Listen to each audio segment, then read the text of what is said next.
दर्शकों नमस्कार। एक बार फिर से उपस्थित हूं आप सबके सामने शुक्रवार के कार्यक्रम में विश्लेषण जन्म कुंडली का। इस कार्यक्रम के अंतर्गत आज एक छोटे बच्चे की कुंडली लेकर के आया हूं।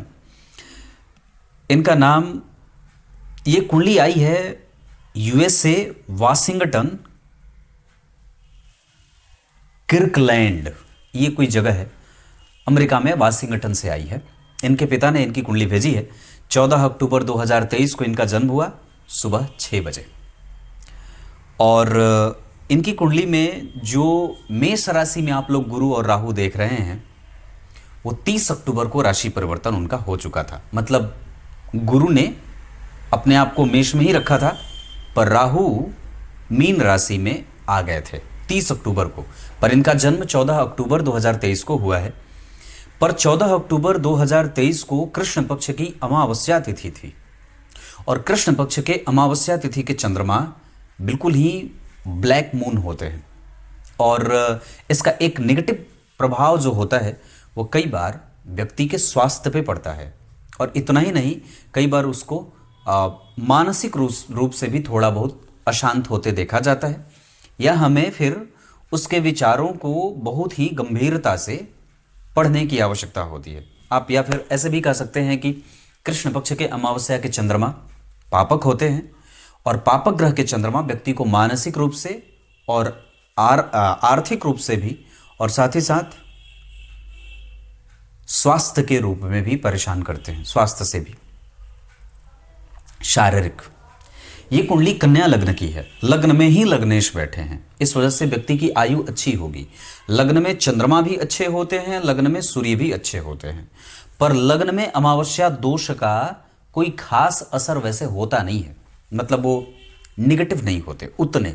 अब जैसे अगर यही सूर्य चंद्रमा दशम भाव में बैठे होते तो भी इन्हें अमावस्या दोष नहीं लगता। एकादशवें भाव में भी सूर्य चंद्र के अमावस्या दोष का प्रभाव नहीं पड़ता। पर जन्म कुंडली के पंचम भाव पे अमावस्या दोष अगर बनेगा, मतलब सूर्य और चंद्रमा एक साथ बैठ जाएंगे, तो इसका व्यापक असर पड़ता है। उतना ही प्रभाव सप्तम भाव में अगर सूर्य और चंद्रमा एक साथ बैठ जाते हैं, या चौथे स्थान में भी सूर्य और चंद्रमा जब एक साथ बैठ जाते हैं, तो उस अमावस्या दोष से ये प्रभाव व्यक्ति को मानसिक रूप से, और जो भी जिस भी भाव में वो बैठेंगे उसका प्रभाव डालेंगे ज़्यादा। लेकिन लग्न, दशम और एकादशवें में इनके अमावस्या दोष का प्रभाव थोड़ा कम होता है। मतलब अगर जन्म कुंडली के दशम स्थान में सूर्य चंद्रमा बैठेंगे तो व्यक्ति को राजनीतिज्ञ बना देंगे। लेकिन जन्म कुंडली के पंचम भाव में अगर सूर्य चंद्रमा एक साथ बैठ करके अमावस्या दोष लगाएंगे तो यहां तो वो उसको फायदा कर रहे थे, पर यहां उसकी बुद्धि को भ्रमित करने का काम करेंगे। तो मेरे कहने का अर्थ यहां आप लोगों को यह है कि लग्न में जो सूर्य और चंद्रमा बैठे हैं ये इतने ज्यादा नुकसानदायक नहीं होंगे। फिर व्यक्ति का स्वास्थ्य भी उतना ज़्यादा परेशान नहीं करेगा। और द्वितीय भाव में मंगल केतु के साथ बैठे हैं। वैसे तुला राशि के मंगल बहुत ज़्यादा सोफिस्टिकेटेड नहीं माने जाते, मतलब उतने अच्छे नहीं होते। इनका जन्म भाद्रपद माह में हुआ है। बच्चा सुंदर होगा देखने में। दक्षिणायन में जन्मा है, शरद ऋतु में जन्म हुआ है और इस वजह से यहाँ पे अश्विन और शरद का प्रभाव रहेगा तो व्यक्ति थोड़ा, हालांकि एक बात और भी है कि अक्टूबर महीने में जो भाद्रपद माह की स्थिति होगी, इनके इस प्रभाव को, मतलब चेहरे वाले भाव को थोड़ा कभी कभी चोटिल कर सकती है। मतलब चोट चपेट की घटनाएं व्यक्ति के चेहरे पे या माथे पे होती है, इस वजह से बचा करके रखना चाहिए। बच्चा गिरता ज्यादा है। शुक्रवार को जन्मा है तो दिन का प्रभाव होता है। जैसे शुक्रवार को जो जन्मे लोग होते हैं वो ऐश्वर्यशाली होते हैं। इतना ही नहीं, उनके पास अनुभव बड़ा कई क्षेत्रों का होता है। इससे भी ज़्यादा उन्हें कई गुना लाभ उनके धन से होते देखा जाता है। धन भाव के अधिपति शुक्र होते हैं, विदेश भाव में बैठे हैं, पर नीचा विलासी होके बैठे हैं और 12वें भाव के अधिपति लग्न में आकर के, मतलब धन के अधिपति 12वें और 12वें के अधिपति लग्न में। इसका एक व्यापक प्रभाव होगा कि व्यक्ति सदैव ही विदेश गमन करने वाला या विदेश प्रवास करने वाला होता है। इससे भी ज़्यादा उसके धन के खर्च में कभी भी उटपटांग और गलती नहीं होती है। वो कभी भी बेवजह की चीज़ों पे अपना धन खर्च नहीं करता। उसकी संगति खराब नहीं होती है और वो बड़ा ही व्यापक व्यवहार का होता है। मतलब उसके अंदर एक स्वयं में ही गांव बसा होता है। जो सबको साथ लेकर के चलने वाला और बड़ा ही सामाजिक होता है। अब इनकी कुंडली में जैसे पंचांग में ही आप अगर आगे बढ़ते हैं तो इनका जन्म चित्रा नक्षत्र में हुआ है। मैंने कई बार ये बात बहुत पहले भी कही है, चित्रा नक्षत्र को रोग का नक्षत्र मैं कहता हूं। ऐसा ग्रंथों में नहीं कहा है, पर मैंने ऐसा कहा है। ऐसा मैंने इसलिए कहा है क्योंकि चित्रा नक्षत्र में जन्मे लोग मानसिक रूप से अस्वस्थ हो सकते हैं और कई बार उनको घाव, फोड़ा, फुंसी आदि व्याधि वादी थोड़ी बहुत होती रहती है। रक्त का प्रभाव उनकी कुंडली में कमजोर होता है या उनके शरीर में रक्त की समस्या होती है, हमें उसकी जांच करानी चाहिए। वैधृति योग में जन्मे हैं, नागकरण है। अब यहां पे भी व्यक्ति के स्वास्थ्य में थोड़ी बहुत परेशानी हो सकती है। वैश्य वर्ण और राक्षस गण का यह व्यक्ति होगा, मतलब ये जातक वैश्य वर्ण का है और राक्षस गण का है, तो आत्मविश्वास ज्यादा है और अहंकार की भावना भी है, अहमवादी है। नेचर वाइज वो कई बार त्याग के भाव से थोड़ा कमजोर हो सकता है। लेकिन अब मैंने यहां पे दोनों बातें कही थी कि वो सबको साथ लेकर के चलना चाहता है, लेकिन जब तक उसका कोई फायदा उठाता है और जैसे उसको ये बात पता चल जाती है तब उसकी तरफ वो पलट के भी नहीं देखता। और कन्या लग्न के जातक जो होते हैं वो तुरंत बदलने वाले होते हैं, उनमें बदलाव आसानी से होते देखा जाता है। या फिर कई बार वो एक ऐसी विचारधारा वाले हो जाते हैं जहां उनमें आप कितने भी बदलाव करना चाहें आसानी से कर सकते हैं और उनके ऊपर किसी खास किस्म के ही नहीं, हर एक प्रभावों में उनमें एक मिश्रण देखा जाता है। वो क्रोधी भी हैं, दयालु भी हैं, ईर्ष्यालु भी हैं, उनके पास परोपकार भी है, वो धार्मिक भी हैं और प्रैक्टिकल भी हैं, दोनों हैं। वो कोई एक नहीं है, उसमें सारी चीजें मिल गई हैं। और कन्या राशि का जब आप प्रतीक देखेंगे तो एक ऐसी कन्या है जो नाव पे सवार है, समुद्री तूफान में जलती हुई मशाल लेकर के वो खड़ी है उस नाव में। मतलब इसका है कि अर्थ की उसके जीवन में तमाम प्रकार की जितनी भी परेशानी आए वो अपने मानसिक सूझबूझ से उस समस्या का अंत ढूंढ लेता है। ये कन्या लग्न वाले, विशेषतया कन्या लग्न के जातक उतने परफेक्शन में नहीं होते जितनी जातिकाएं परफेक्शन में होती हैं। मतलब अगर आप विचार करें तो व्यवहार जगत में सिंह लग्न की जो जातिकाएं होती हैं उनमें पुरुषोचित गुण ज्यादा देखने को मिल जाते हैं और कन्या लग्न के जो जातक होते हैं उनमें स्त्रियोचित गुण ज्यादा देखने को मिल जाते हैं।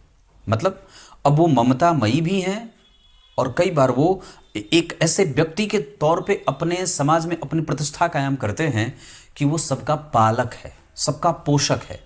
पर इसके साथ साथ वो कई बार चपल और चंचल भी हो जाता है, वाचाल भी हो जाता है, ऐसा भी कह सकता हूं।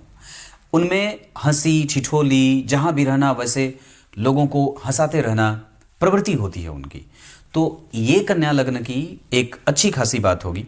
इनकी कुंडली में राशि जो बनी है वो कन्या और लग्न भी कन्या की है, इस वजह से व्यक्ति के सफल होने के गुंजाइश ज्यादा होंगे और उसके प्रवृत्ति को एक अच्छा खासा मैदान मिल जाता है जहां वो अपने आप को आसानी से उपजाऊ बना लेता है। वो चाहे बंजर भूमि उसे दे दी जाए, उसकी मेहनत उसको सब कुछ देने वाली होती है। जैसे यहाँ पे पराक्रम भाव के अधिपति ही धन भाव में बैठे हैं और धन भाव के अधिपति 12वें नीचाभिलाषी, इसका अर्थ है कि उसके पास व्यय सदैव रहेगा क्योंकि उस पर शनि जैसे पापक ग्रह की दृष्टि है जो कन्या लग्न की कुंडली के लिए पंचमेश के साथ षष्ठेश होते हैं। 6वें भाव के अधिपति होने के कारण शनि कन्या लग्न की कुंडली के लिए घसीटी कराने वाले ग्रह भी हो जाते हैं। आमतौर पे मैंने आप लोगों की भाषा में बात कही, एक ऐसा ग्रह जो आपको देता भी है पर मेहनत भी करवाता है। तो इसी तरीके के फॉर्मेट में शनि कन्या लग्न की कुंडली में काम करते हैं। मतलब अगर वो अपनी राशि में नहीं बैठे होते और यहां वो केतु से और शुक्र जैसे, शुक्र और शनि का परस्पर संबंध है, पंचमेश ने धन भाव के अधिपति और भाग्य भाव के अधिपति को देख करके व्यक्ति को भाग्यशाली बनाया है, धार्मिक बनाया है, अनुभवी बनाया है, लेकिन कई बार उसको संतति के मामले में कमजोर भी बना दिया है या कई बार उसको धन कमाने के लिए मेहनत पर बेबस होना पड़ता है या मेहनत करने पर आश्रित होना पड़ता है। मेरे कहने का अर्थ यहां यह भी है कि शुक्र जैसे ऐश्वर्यशाली और ऐश्वर्यवान ग्रह के ऊपर जब शनि की दृष्टि पड़ेगी तो वो उस शुक्र के प्रभाव को कमजोर भी करने का काम करेंगे। वैसे छठवें भाव के शनि कभी खराब नहीं होते, ये व्यक्ति को आयु देते हैं, क्योंकि उनकी तब तीसरी दृष्टि जन्म कुंडली के आयु भाव पे जाती है। ये धर्म का भाव है, लग्न, और वहीं पे सूर्य और बुध व्यक्ति को बुद्धिमान बनाने के साथ साथ चंद्रमा वहां व्यक्ति के दिमाग को कभी कभी सफोकेट करने का काम करेंगे। या फिर आप उसको ऐसे कह सकते हैं कि वो व्यक्ति कभी कभी इमोशनल होगा और कभी कभी प्रैक्टिकल होगा। इतना ही नहीं, वो कई बार बहुत ज्यादा खर्चीला होगा और कई बार बहुत ज्यादा पैसे बचाने वाला। पैसे कमाने के लिए उन्हें मेहनत करनी पड़ेगी, क्योंकि पराक्रमेश और इस कुंडली का सबसे ज्यादा कमजोर ग्रह कन्या लग्न की कुंडली के लिए मंगल होते हैं, वही धन भाव में बैठे। वैसे अगर वो मंगल धन भाव में न बैठ करके पराक्रम में ही बैठ जाते तो बड़ी अच्छी बात हो जाती, पर यहां मंगल वहां बैठ करके यहां पराक्रम के अधिपति होकर के पंचम भाव पे अपनी उच्च की दृष्टि डाल करके व्यक्ति को क्रिएटिव और बुद्धिमान बनाने के साथ साथ ज्ञानी बनाएंगे। इसके साथ साथ उसके पास खेल भावना बड़ी ही, और प्रतिस्पर्धा और नौकरी, ये दोनों ही चीजें एक साथ आ जाती हैं। उनकी सातवीं दृष्टि जन्म कुंडली के अष्टम भाव पे गुरु से दृष्ट और गुरु को देखने के कारण व्यक्ति में शिक्षकीय गुण आ जाएगा, और उसकी आठवीं दृष्टि जन्म कुंडली के भाग्य भाव पे पड़ जाने के कारण व्यक्ति को दिखा दिखा करके धर्म करने वाला और बता बता करके पुण्य का काम करने वाला बना देगा। ये अच्छी बात नहीं है। ये मंगल की जन्म कुंडली में अष्टम भाव पे, मतलब आठवीं दृष्टि जो नवम भाव पे जा रही है, और वहां से चौथे घर में इस भाव के अधिपति शुभग्रह होकर के बैठे हैं। आप लोगों को 5 सिद्धांत बता दूं। किसी भी शुभ ग्रह का जिस भाव का वो अधिपति है वहां से चौथे घर में बैठना शुभग्रह होकर के अच्छा होता है। मतलब अब यहां पे व्यक्ति भाग्य भाव के अधिपति का 12वें भाव में जाना व्यक्ति के भाग्य का भंग दोष लगाएगा, लेकिन चूंकि शुभग्रह है अपने घर से 4 घर आगे बैठा है तो वो व्यक्ति को विदेश से भाग्य का उदय करता दिखाएगा। क्लियर है? भाग्य भाव के अधिपति पे पंचम भाव के अधिपति शनि की दृष्टि है, इस वजह से वो अब मंत्र जापक होगा, पूजा पाठी होगा, दैवज्ञ होगा, धर्मज्ञ होगा, दानी होगा, पुरुषार्थी होगा। इतना ही नहीं, उसके पूर्वजों का आशीर्वाद भी उसे मिलता रहेगा, मतलब माता पिता का, आप इसे ऐसे भी कह सकते हैं। इसके साथ साथ दूसरा सिद्धांत यह कहता है कि पापक ग्रह का या क्रूर ग्रह का, पापक ग्रह का ज्यादा, पापक ग्रह, क्रूर ग्रह में तो एक ग्रह सूर्य ही आते हैं, तो बाकी बचे पापक ग्रह में शनि और मंगल। तो ये जो शनि और मंगल हैं, इनका अपने भाव से तीसरे घर में बैठना बड़ा अच्छा माना जाता है। मतलब अगर शनि की राशि यहां बनी है तो शनि यहां ज्यादा अच्छे परिणाम करेंगे बनिस्पत, यहां तो वो बैठे हैं अपनी राशि में, एक अलग भाव होगा, पर यहां से बैठ करके वो अगर 3 घर आगे या पीछे 3 घर, तो यहां से 3 घर पीछे, ये यहां पे भी शनि अच्छे परिणाम करेंगे। मतलब किसी भी भाव में अगर किसी पापक ग्रह की राशि बनी है तो उस भाव का अधिपति 3 घर आगे और 3 घर पीछे अच्छा परिणाम देता है, उस भाव की साहस की वृद्धि करता है। और ठीक वही उसी तरीके से अगर कोई भी ग्रह अपने भाव से 4 घर आगे बैठा या 10 घर पीछे बैठा, मतलब चौथे 10वें के संबंध में जाएगा, तो वो दोनों ही सिद्धांत फिर वो पापक ग्रह और क्रूर ग्रह दोनों पे लागू होगा, वो उस भाव की वृद्धि कर देता है। ये बात मैंने 3 चीजें आपको बताई। तो मंगल जन्म कुंडली में पराक्रमेश होकर के धन में बैठे तो धन मेहनत करके कमाएगा, और धनेश भी जन्म कुंडली में 12 में बैठे और पंचम और 6वें भाव के अधिपति से दृष्ट हैं, तो धन भाव के अधिपति को ऋण भाव के अधिपति ने देखा है, तो व्यक्ति कभी कभी धन कमाने के कंपटीशन में जाएगा और मेहनत करके धन कमाएगा। शनि की तीसरी दृष्टि कमजोर है पर आयु देगा, लेकिन वो उतने के साथ उसको रोग भी दे सकते हैं। तो कई बार व्यक्ति को पाचन तंत्र और पेट से संबंधित समस्या हो सकती है, कई बार माथे से बालों के झड़ने की शिकायत हो सकती है, और कई बार चूंकि शुक्र के ऊपर शनि की दृष्टि है तो नेत्र ज्योति भी कमजोर हो सकती है। उस शनि की 7वीं दृष्टि 12वें भाव पे मैंने बात करी, और 10वीं दृष्टि एकादशवीं दृष्टि जन्म कुंडली के तीसरे भाव पे पड़ेगी। तो इस भाव के अधिपति धन में, तो धन भाव कमजोर होगा, और धन भाव पे शनि की अच्छी राशि नहीं बनी है या शनि की अच्छे भाव की स्थिति नहीं दिख रही है, इस वजह से व्यक्ति को पराक्रम करने पे बेबस होना पड़ता है। अगर इस कुंडली को बहुत ज्यादा सही और सटीक दिशा में लेके जाना है तो अपने धर्म शास्त्र में लिखित परंपराओं का और जो उसकी संस्कृति है उसको बचा करके रखना होगा, क्योंकि नवम भाव और पंचम भाव का संबंध बन रहा है शुक्र और शनि के रूप में। मतलब व्यक्ति के दोनों त्रिकोण जागृत हैं और दोनों ही त्रिकोण के अधिपति का एक दूसरे को देख लेना व्यक्ति को पारंगत बना देता है। अब इनकी कुंडली में जैसे एक एक पक्ष को अगर देखें तो व्यक्ति के जीवन में धन कैसा है, तो नवांश कुंडली में धन भाव के अधिपति मंगल मित्र की राशि में शनि के संग बैठे हैं जो विदेश भाव का अधिपति है। इसका अर्थ होगा, और यहां पे सूर्य और गुरु चारित्रिक दोष से मुक्त होकर के, मतलब चरित्रहीनता का दोष इस कुंडली में कभी नहीं लगेगा, क्योंकि लग्न में ही सूर्य और बुध बैठे हैं। और गुरु जन्म कुंडली में मंगल को देख रहे हैं जो इस कुंडली का पराक्रमेश है, और शनि जन्म कुंडली में पराक्रम को देख रहे हैं। गुरु की दृष्टि शुक्र पे है, तो ये एक अच्छी बात होगी, सबसे ज्यादा अच्छी बात कि व्यक्ति अनुभवी होगा और ज्ञानी होगा। उसी गुरु की दृष्टि जन्म कुंडली के मंगल पे होगी जो इस कुंडली के लिए अष्टमेश होते हैं, तो व्यक्ति रिसर्चर होता है, वो वैज्ञानिक पद्धति से जीने वाला, बहुत ही ज्यादा तार्किक और सूझबूझ रखने वाला होता है, उसकी समझ बड़ी विकसित होती है। गुरु की दृष्टि 12वें भाव पे बहुत अच्छी होगी, विदेश से संबंधित कार्य के लिए गुरु की दशा हमेशा महत्वपूर्ण होगी। गुरु की दशा धन भाव के लिए बहुत अच्छी रहेगी, व्यापार वगैरह के लिए, और गुरु की दशा सुख के लिए बहुत अच्छी रहेगी। चल अचल संपत्ति खरीदने के लिए गुरु की दशा का इस्तेमाल आसानी से किया जा सकता है। लेकिन कुहू योग का निर्माण हो रहा है जन्म कुंडली के चतुर्थ भाव के अधिपति का अष्टम में जाना कुहू योग बनाता है, जो कई बार पिता और माता के साथ संबंधों को कमजोर करता है।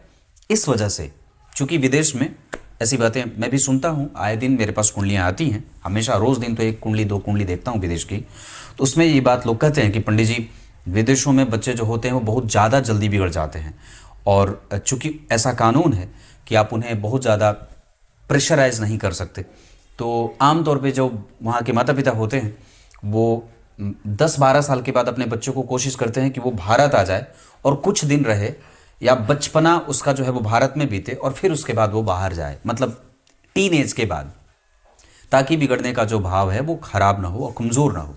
तो ऐसी स्थिति अगर हो सके तो बच्चा बिगड़े नहीं, उसके ऊपर भारतीय संस्कार और पद्धति कायम रहे, वो उसके साथ जिए और उसको इस बात की समझ हो। इस बात के लिए अगर हो सके तो इसे कम से कम ये अपने माता और पिता की सुरक्षा करे और उनके इमेज को बना करके रखे। इस वजह से चूंकि गुरु और राहु जब एक साथ हो जाते हैं तो व्यक्ति को अधार्मिक भी बना देते हैं और कई बार उसके कंसंट्रेशन को बिलो करते हैं। हालांकि यहाँ पे मीन लग्न की कुंडली बनी है, लग्नेश लग्न को देख रहे हैं और सूर्य और गुरु एक साथ जन्म कुंडली के सप्तम भाव में बैठ करके विवाह के बाद व्यक्ति के प्रभाव को और भी ज्यादा अच्छा बना रहे हैं, चाहे उसके स्वभाव की बात हो, चाहे उसके धन और व्यापार की बात हो, चाहे उसके सामाजिक स्टेटस की बात हो। तो मतलब मेरे कहने का है कि यहाँ पे जो स्थिति ये बनी है, यहाँ जो स्थिति शुक्र और बुध की बनी है, यहाँ शनि और मंगल का जो प्रभाव है और यहाँ राहु का प्रभाव जो बैठा है, उसमें कभी कभी कठोरता राहु दे सकते हैं, लेकिन दाम्पत्य टूटने के योग नहीं है और विवाह में प्रेम के योग बड़े अच्छे हैं, क्योंकि पंचम भाव बड़ा ही सुखद बन रहा है, उसके बाद सप्तम भाव भी बहुत अच्छा बन रहा है। इस वजह से कई बार व्यक्ति की पत्नी बड़ी ही सुचारू ढंग से जीवन जीने वाली, आध्यात्मिक नेचर वाली, दार्शनिकता का बोध करने और कराने वाली और बहुत ही सोबर नेचर की होती हैं।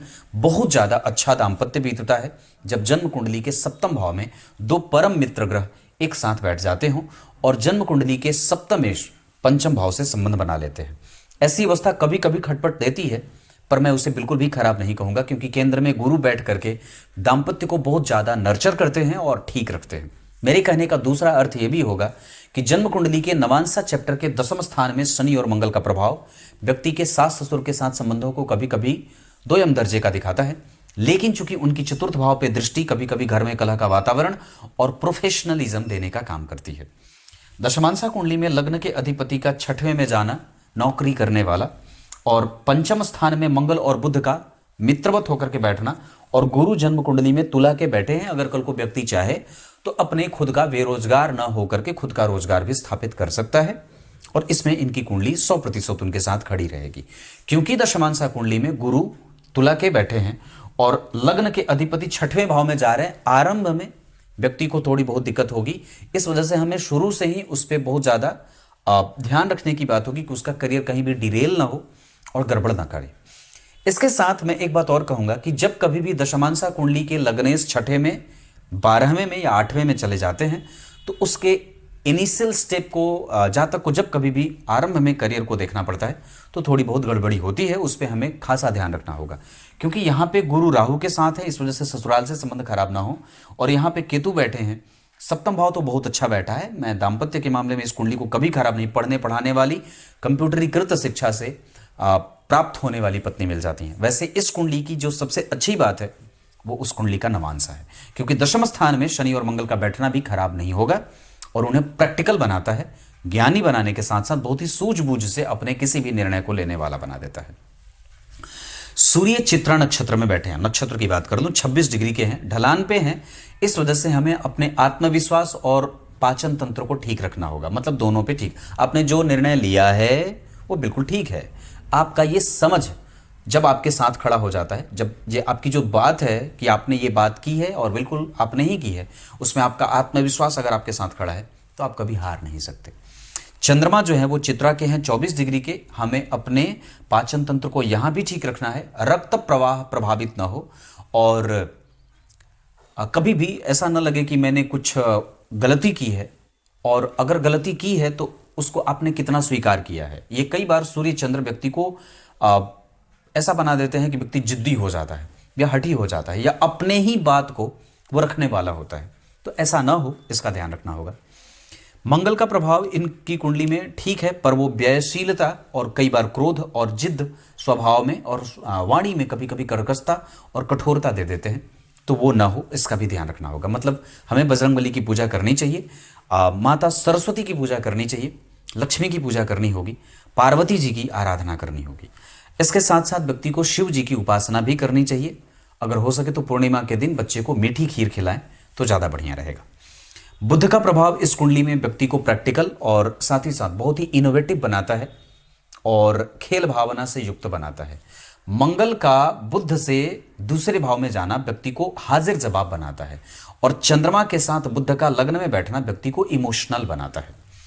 मंगल स्वाति नक्षत्र में राहु से दृष्ट हैं और राहु अश्विनी में बैठे, इस वजह से व्यक्ति में प्रगाढ़ता रहेगी, वो किसी भी बात के तह तक जाकर के समझना चाहता है और ज्ञानी भी होता है, उसकी समझ बड़ी विकसित होती है।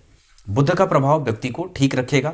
गुरु का प्रभाव आपकी कुंडली में अनुभवी है, उसमें कोई कॉम्प्रोमाइज नहीं करने वाली बात है। व्यक्ति ज्ञानी है और धर्म को लेकर के बड़ा ही पॉजिटिव रहने वाला है। अगर ये है तो ठीक है, अगर नहीं है तो हमें इसमें लाना होगा व्यक्ति को, उसको उसका धर्म पता हो, उसकी संस्कृति और उसकी परंपराओं से उसका परिचय कराया जाए तो और भी ज्यादा मजबूती मिलती है। शुक्र व्यक्ति को धार्मिक बनाएंगे और कम से कम उसे अनुभवी भी बनाएंगे। शनि का प्रभाव जन्म कुंडली में व्यक्ति को हड्डियों का रोग दे सकता है, नेत्रों की परेशानी और कई बार व्यक्ति आलसी ना हो, इसका ध्यान रखना होगा। राहु जन्म कुंडली में जिस राशि में बैठे हैं, मेष राशि में, उसका अधिपति उन्हें देख रहा है, पर मंगल इस कुंडली के लिए अच्छे नहीं होते, इस वजह से शनि, राहु, केतु, शनि, मंगल, शनि और गुरु, ये जो दशाएं आएंगी वो व्यक्ति को कभी कभी कष्ट दे सकती हैं आर्थिक और स्वास्थ्य के मामले में। ये कुंडली स्वास्थ्य में परेशान होगी नेत्रों से, पाचन तंत्र से और कई बार व्यक्ति को माथों की जो सर में बाल होता है उसको दिक्कत हो सकती है, उसकी कोई बीमारी ना हो, इसका ध्यान रखना होगा। और कभी कभी व्यक्ति को निद्रा की समस्या भी होती है, वो या तो बहुत ज़्यादा सोता है या बहुत ज़्यादा कई बार आलसी भी हो जाता है। ऐसा ना हो, कई बार उसको अपने पत्नी से खटपट होगा, मतभेद बना रहेगा, कुटुंबजनों से उसको मतभेद होता है, वो कई बार मसालेदार चीज़ों का शौकीन हो जाता है, बहुत ज़्यादा मांसाहार ना करे, इसका भी ध्यान रखना होगा। ये बुध की प्रभावित कुंडली है और बुध वाले बड़े ही व्यापक होते हैं। किस मामले में? समझ के मामले में, बुद्धि के मामले में, ज्ञान के मामले में, कॉपी करने के मामले में। इंटेलेक्चुअल तो उतने नहीं होते, लेकिन हाँ इतनी बात जरूर होती है कि उनकी समझ किसी को भी नुकसान नहीं करती है, ऐसा मैं कह सकता हूँ। दशमांसा कुंडली अच्छी बनी है। लग्न और दशम के अधिपति सूर्य और शुक्र और गुरु कम से कम इस कुंडली में एकादशवें तीसरे बैठे हैं, यह अच्छी बात है।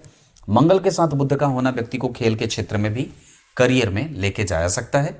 उच्च शिक्षा बहुत अच्छी है और व्यक्ति विदेश में ही रह करके अपनी दिनचर्या फिट करेगा। आलसी ना हो इसका ध्यान रखना होगा। दांतों का दर्द ना हो इसका ध्यान रखना होगा।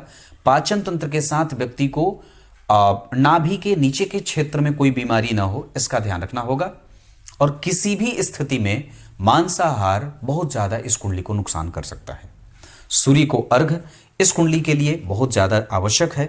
इस कुंडली में विदेश गमन, विदेश प्रवास मैंने शुरू में ही बताया बहुत अच्छा है।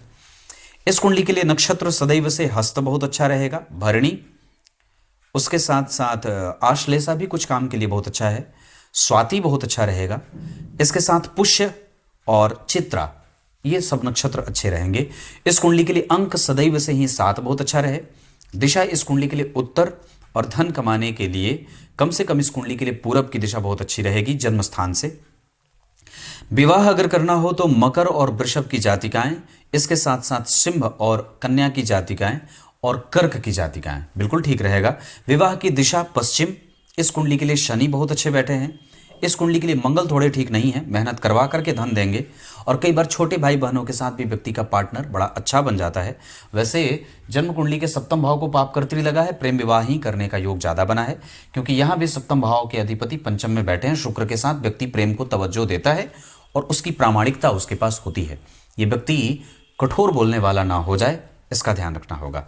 अभी मंगल के बाद 2030 में राहु की दशा आएगी जिसमें लाजवर्त पहनाना होगा। राहु की दशा में गणेश चतुर्थी का व्रत माता को करना चाहिए। मंगल की दशा है अभी, इस वजह से अभी भी बहुत अच्छी दशा नहीं है, मार्गशीर्ष ही एक तरीके से चल रहा है। इस वजह से बजरंगबली की पूजा, अगर हो सके तो मंगल देव की शांति, उनके मंत्रों का जप या फिर हनुमान चालीसा का पाठ कम से कम महीने के एक मंगलवार को 108 बार किया जाए और व्यक्ति को लाल रंग का धागा उसके लंबाई के बराबर का उसके गले में पहनाया जाए। इतनी सारी चीजें। तब तक के लिए बहुत बहुत नमस्कार।